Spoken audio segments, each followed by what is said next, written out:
Good morning, gardeners. It's May 14. This is the DC Beltway Gardener. I came outside to harvest chard for breakfast here, but we'll go ahead and do a little bit of a garden tour to see what is going on here in my front yard garden. So, this flower bed that I have a video about it being dug and installed and filled. I got my sunflowers filling out. I've been thinning those and transplanting those whenever I can, because I hate killing things. But these are several varieties of sunflowers, including teddy bear, and there's some red torch, evening sun, they get really tall. I've got my sweet potato bags. They didn't like it when it was cold, and I tried to save them by putting them under a frost cover, and I don't know, we'll see what happens to these things. These are just sweet potatoes that I started the slips inside from the organic food store right around the corner here. These are Japanese and purple Stokes variety, basically what they sell when you walk into the door. Yesterday I planted a Delicada squash. I saved seeds maybe a year or two ago from a Delicada, and they started fine. I encourage you to try that. Try growing your dinner. It's a riot when it works. So we'll see, and then you'll see if I lose my battle with squash bugs and cucumber beetles later. So maybe you can commiserate with me. These peas aren't doing so well, and I wonder if it's because of an insect. I've got others in a vine box that are doing great. I'll hit them with a little nitrogen. Then I've got some chard and some kale. And I've got this crazy flower bed here with a bunch of peppers, and all these little plants are from my compost. And we'll just see what grows. And that's a riot also, just, you know, whatever your composting bin turns out as a volunteer. Some of these things become strong and hardy, and you don't really want to get rid of them, but I'm gonna have to get rid of some. So I did put some onions here for fun. I got a nasturtium. Nasturtium is a companion plant. Not only can you eat the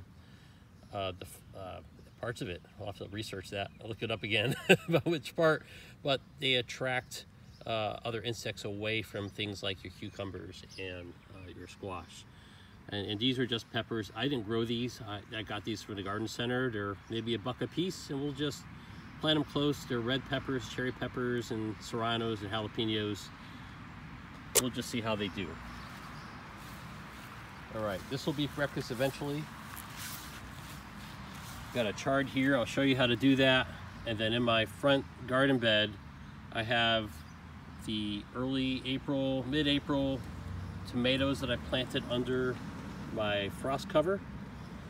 This is my 1.5 square foot garden, so to speak, here. And these 6 are doing okay. I trimmed them up. As you can see, they kind of got bushy under there. You can't see it all. They kind of got bushy under there, and I just trimmed them up so they can go straight up. And I think in order to trellis these, I usually use these long tomato poles or the steel conduit, the electrical conduit, but I think I'm going to put a post there and a post there and use twine and weave them. Over here, these guys are not doing so well. That's an Anna Russian I saved one October. That's not doing too great, and this one's a Brandywine. These guys are about to come out. I'm hoping that maybe it'll give me a green leaf if I fertilize it. Their days are numbered, I think. And my garlic is growing tall, but it hasn't produced a scape yet. My coworker said he got scapes. Oh, wait. This is a scape right here, I think. Can you see it? Eventually, that'll grow kind of a tendril. There'll be a flower bulb on top.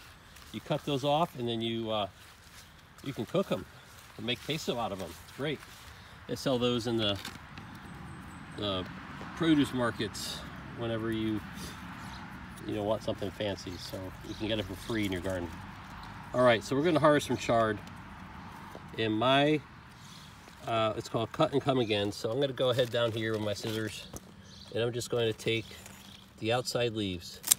And I'm going to leave some leaves in the middle so it continue to grow. I fertilize these with fish emulsion, so I did that on Wednesday, and you just don't want any of that left over when you make breakfast with your chard. So make sure it's a couple days. It looked like it rained last night, but it didn't. It's just the dew point's really close to the temperature. So that's all I'm doing, is I'm just taking the most outside one, and I'm gonna leave some leaves there so that it can grow big for next week. This is the El Dorado chard variety. I do have some rainbow chard in here. I think it's way back there. I interplant these with my tomatoes and peppers, and they grow under the shade during the summer, and maybe they'll just keep going. And if you remember, this chard is some of the stuff that we started in the spinach containers for winter sowing. So that's what's going on here today. I've got my peppers coming up. I don't know why these leaves are turning yellow. They were turning yellow in their small pots as seedlings, and maybe it was probably nutrients or something, but they'll get some better nutrients here, and we'll try to baby them a bit.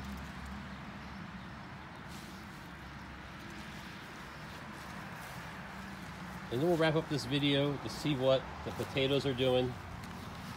I've hit these once with fish emulsion, 511 nitrogen, and you can see that these are already, whatever variety this is, I have a map to tell me what variety it is, and inside, here it is in my camera.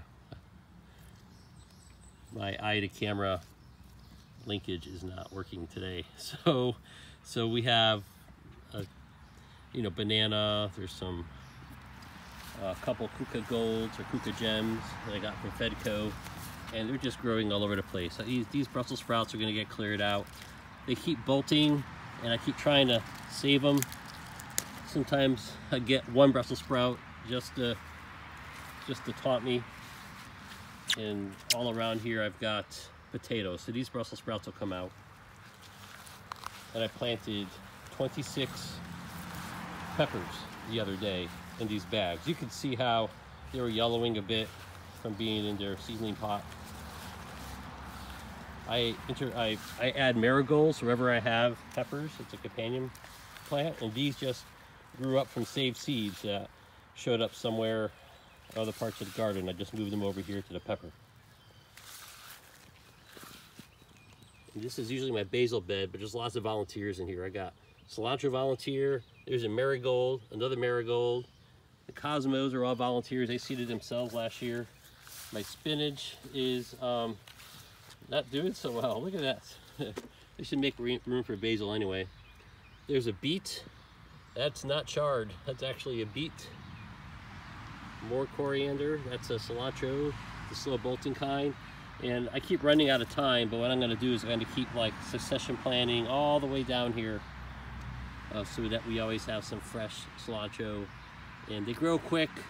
It's over pretty fast. You got to harvest it, but it's so much better than the store-bought. And maybe there's basil coming up. We'll see. I hope. This is my this is where the pesto comes from. Is this herb bed that I made? I have a 2-tier. That goes 6 inches down over here, and then my potatoes are in a 12 inches bed right here. Those are just cedar planks that I use for 2x2s.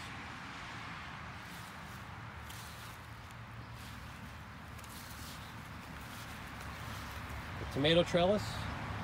I've got some plants that are struggling. They got little like fungus spots on them or something. So I've been using carbon dioxide that I learned about from watching the carbon dioxide, hydrogen peroxide, H2O2 that I learned about from watching the Rusty Gardener.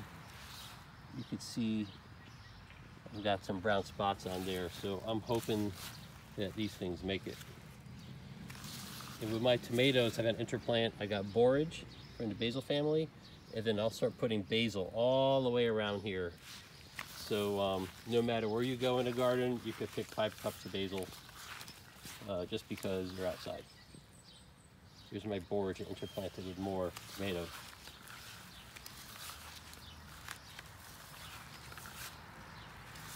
I should have filmed it for you yesterday, but I didn't. But essentially, in my winter sowing, I started planting like the borage, and if I get a chance, like these nasturtiums, these are vining nasturtiums, I just pluck them right out of here, and they're ready to go, right? So I'll put these along my trellises, and wherever I put, I'm gonna put cucumbers in the future, so that they can attract beneficial insects and divert bad insects and all that. I'll do those, they're getting pretty big. These are my Grandpa Ott's Morning Glory. These things are pretty, but they grow all over the place. These are from Save Seeds. The binding plant. Some things just don't work, like second year that this Black Eye Susan vine didn't work. I'm gonna get rid of that packet, it does nothing. And you could even do your tomatoes like this. So these are Glacier Tomatoes. I should have started them way earlier because they're cold hardy. They're camera eye, here we go. And I put a second one in here because I think this one is, it's gonna go down hard. I don't think it's gonna work, but we'll go to the spare and see if that works. More examples of what I think is a fungus on there. And it doesn't help today because of all the moisture that's out from the dew point matching the temperature. So we'll close there. I got some harvesting to do. Please subscribe if you like what I'm doing, and comment below. Share your own garden stories. Start your own YouTube video and show the world what you're growing in Zone 7B here. Until next time, DC Beltway Gardener.